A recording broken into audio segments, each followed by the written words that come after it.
आजकल की इस भागती दुनिया में हम अपने मन को शांत नहीं कर पाते। हर तरफ हमारा मन कहीं न कहीं भटकता रहता है।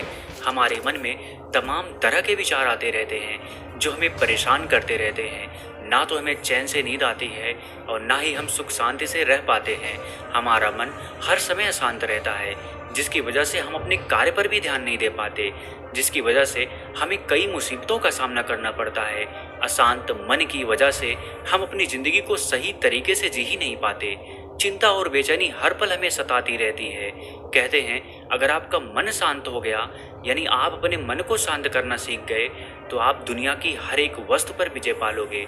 मन के शांत होते ही आपको असीम सुख शांति का अनुभव होने लगेगा।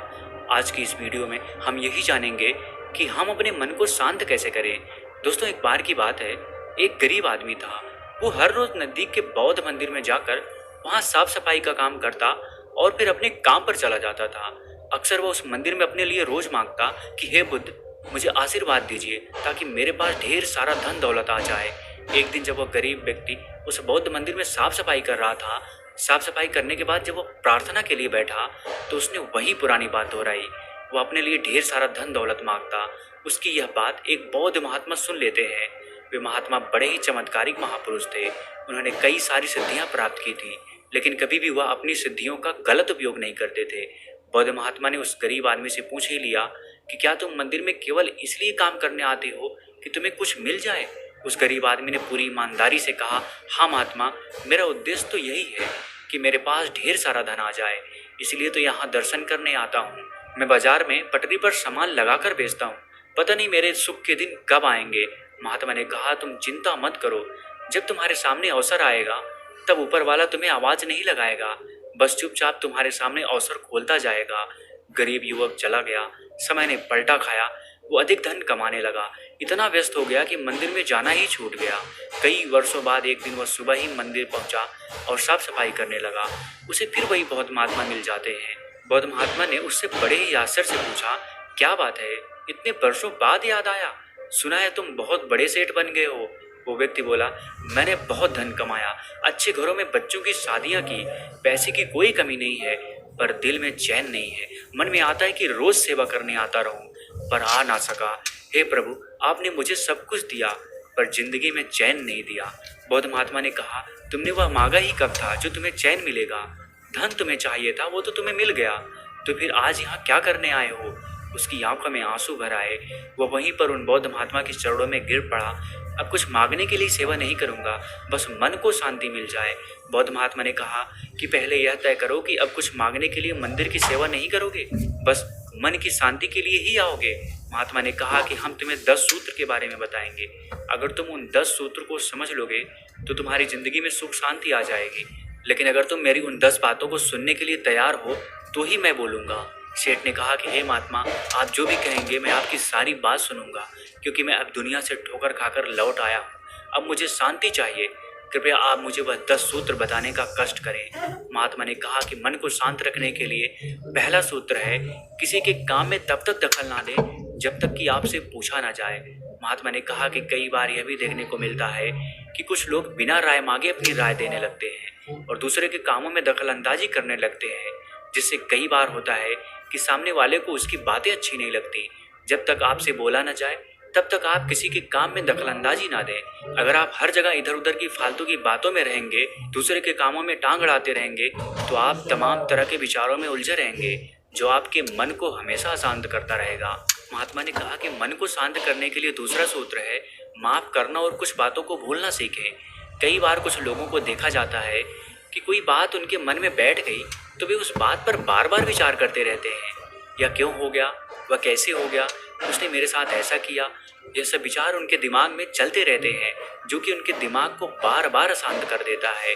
पहली बात तो यह है कि माफ़ करने की आदत डालें। हाँ, अगर कोई जानबूझकर गलती कर रहा है तो उसे माफ़ नहीं करें, उस व्यक्ति से दूरियां ही बनाना बेहतर है। लेकिन हाँ, अगर किसी से भूल से गलती हो गई तो आप उसे माफ़ करना सीखें, क्योंकि माफ़ वही करता है जो इंसान बड़ा होता है।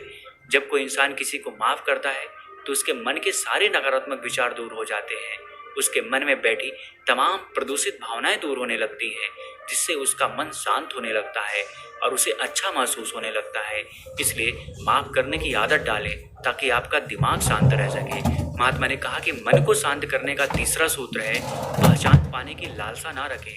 महात्मा ने उस सेठ से कहा कि सेठ, कई बार यह होता है कि लोग पहचान बनाने के चक्कर में इधर उधर का काम करते रहते हैं, जैसे बड़े लोगों के साथ उठना बैठना, उनकी जी हुजूरी करना। उन्हें ऐसा लगता है कि अगर वह उनकी जी हुजूरी करेंगे, बड़े लोगों के साथ रहेंगे तो महान बन जाएंगे, अर्थात उनकी एक अलग पहचान होगी समाज में। तो यह सब बिल्कुल गलत बात है। तुम पहचान बनाते बनाते इतना अशांत हो जाओगे कि तुम्हें पता नहीं चलेगा कितने साल कैसे बीत गए। और जितना समय बीतता जाएगा तुम्हारा मन समय के साथ साथ उतना ही अशांत होता चला जाएगा। इसलिए पहचान बनानी है तो खुद परिश्रम करो। जब तुम खुद परिश्रम करोगे तो वह तुम्हारी असली कमाई होगी, और यही कमाई तुम्हें सुख शांति देगी, तुम्हारे मन को भी शांति देगी। तुम्हें भी लगेगा कि हाँ, हमने कुछ अपने दम पर अर्जित किया है। इसलिए लोगों की जी हुजूरी करना छोड़ो, पहचान बनाने की लालसा छोड़ो, क्योंकि यही लालसा ही तुम्हारे मन को अशांत कर देगी। आजकल समाज में तो यही हो रहा है। कोई कहता है कि मेरा राजा के सेनापति से परिचय है, तो कोई कहता है कि मेरा दोस्त ही सेनापति है। यह सब जताकर हम अपने आप को बड़ा साबित करने में लगे हुए हैं, अर्थात हम खुद को छोटा हुआ महसूस कर रहे हैं। तभी हम खुद को बड़ा बनाने के लिए बड़े लोगों से अपना परिचय बनाने में लगे रहते हैं। गुरु ने कहा, शेठ, तुम्हें यह सब छोड़ना होगा। अगर तुम यह सब छोड़ देते हो तो तुम्हारे मन को शांति अवश्य मिल जाएगी। महात्मा ने आगे कहा कि मन को शांत करने के लिए चौथा सूत्र है जलन की भावना से बचें। कुछ लोगों का स्वभाव यह होता है कि वे छोटी छोटी बातों पर एक दूसरे से नफरत पालने लगते हैं। उन्हें लगता है कि यह चीज़ हमारे पास होनी चाहिए थी, दूसरों के पास कैसे हो गई। कुछ लोगों को लगता है कि ज़िंदगी में सिर्फ वही आगे बढ़े, जब कोई दूसरा उनसे आगे बढ़ता है तो उन्हें जलन होने लगती है, और यही जलन की भावना उनके दिमाग को बार बार अशांत करती रहती है। अगर आप दूसरों के विकास में खुश रहने लगेंगे तो आपका मन शांत रहेगा और आप भी अपनी ज़िंदगी में आगे बढ़ने लगेंगे। महात्मा ने सेठ से कहा कि सेठ, कभी ये आजमा कर देखना, जब कोई तुम्हारा पड़ोसी या कोई तुमसे आगे बढ़ रहा हो या अपनी ज़िंदगी में विकास कर रहा हो तो तुम उसकी खुशी में शामिल होना, तुम्हें भी बहुत अच्छा लगेगा। आजकल तो हर कोई एक दूसरे से जलन की भावना रख रहा है, जो कि उसके मन के अशांत होने का सबसे बड़ा कारण है। महात्मा ने सेठ से पांचवा सूत्र बताते हुए कहा, उतना ही काटे जितना चबा सके, अर्थात उतना ही काम हाथ में ले जितना पूरा करने की क्षमता हो। महात्मा ने कहा कि सबसे पहले हमें अपनी क्षमता को परखना होता है। हमें यह जान लेना आवश्यक होता है कि हमारे पास कितनी ताकत है, हम इस काम को कर पाएंगे कि नहीं। यह सब सोच विचार करने के बाद ही उस काम की शुरुआत करनी चाहिए। ज़्यादा इधर उधर भागोगे, हर तरफ हाथ ही मारते रहोगे तो कोई भी काम तुम्हारा सही समय से पूरा नहीं हो पाएगा। और जब तुम्हारा कोई भी काम सही समय पे पूरा नहीं हो पाएगा तो तुम हर समय चिंता में डूबे रहोगे। हर समय तुम्हारा मन व्याकुल रहेगा, जो कि तुम्हारे मन को अशांत कर देगा। इसलिए पहले अपनी क्षमता को पहचानो और उस क्षमता के अनुरूप ही काम का चुनाव करो। अगर तुम ऐसा करोगे तो तुम्हारा मन शांत रहेगा। महात्मा ने कहा कि मन को शांत करने का छठा सूत्र है रोजाना ध्यान करें। यह सबसे महत्वपूर्ण सूत्र है। अगर तुम सब कुछ करते हो लेकिन तुम इस सूत्र का पालन नहीं करते हो तो तुम्हारा मन कभी भी शांत नहीं रह पाएगा। कोई भी काम करो, कितना भी तुम व्यस्त क्यों ना हो, लेकिन तुम सुबह उठकर ध्यान करने की आदत डालो। ध्यान करने से तुम्हारे अंदर एक सकारात्मक ऊर्जा का विकास होता है। तुम खुद को जान पाने में सफल हो पाते हो।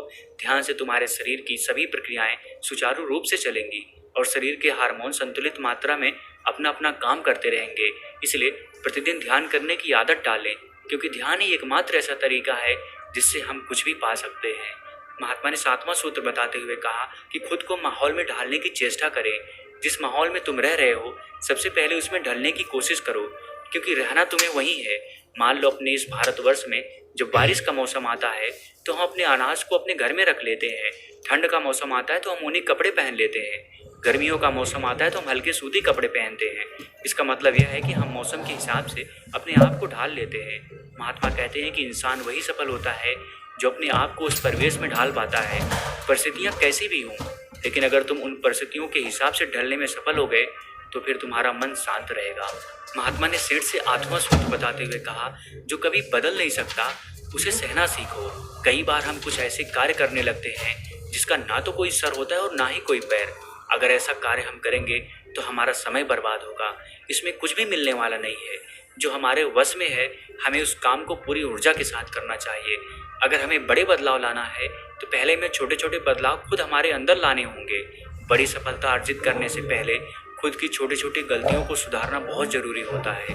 मान लो अगर गर्मी बढ़ रही है तो तुम ठंडी का मौसम नहीं ला सकते हो, या मैं कहूँ कि गर्मी के मौसम में तुम अगर यह सोचो कि मौसम ठंडा हो जाए तो यह कभी नहीं होने वाला है। तुम्हें खुद को बदलना पड़ेगा। खुद को बदल लोगे तो मौसम का कोई भी प्रभाव तुम पर नहीं पड़ेगा, अर्थात परिस्थितियों का कोई भी प्रभाव तुम पर नहीं पड़ेगा। इसलिए जो कभी बदल नहीं सकता तुम उसे बदलने में अपना समय बर्बाद मत करो। 9वां सूत्र महात्मा बताते हुए कहते हैं कि किसी भी काम को टाले नहीं और ऐसा कोई काम न करें जिससे आपको बाद में पछताना पड़े। महात्मा ने कहा कि अक्सर लोग यही करते रहते हैं कि आज का काम कल पर टालते रहते हैं और फिर जब कल का काम करना होता है तो उनके पास पहले वाले काम का बोझ तो रहता ही है, साथ ही साथ आज के काम का भी बोझ बढ़ जाता है।